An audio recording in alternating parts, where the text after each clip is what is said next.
qof aad u sheegto wax walba balse waxa adag inaad hesho qof kula fahma wax walba bahdilaada aad bahdilayso sumcadda qof ogsoono walaalkayow inaysan taasi adiga kor kuu qaadaynin waxa kaliya iga yeelaya mid awood leh goor walbo niyad jabo waa inaan yaqiinsanahay inay noloshu sii soconayso wax kastoo dhaca qalbigeenu goortaynu dhalanno waa beej nadiif ah oo cad kaasi oo sugaya in lagu qoro waxyaabo cusub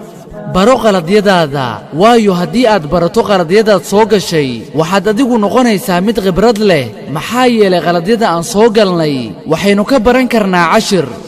wax ka baro wixii shalay ku soo maray noolowna maanta dhisna rajo beri daraaddeeda fikirka badan ay cabsidu wehliso cabsidaasi oo ah mid aan ka cabsanayno mustaqbalka kaasi ayaa ah dilaaga ugu horreeya ee farxaddeena marxaladaha ugu adag ee nolosha kugu soo mari kara waxaa ka mid ah inay qalbigaaga ahaadaan kelimado kuwaasoo uusan awoodin inuu carabkaaga ku dhawaaqo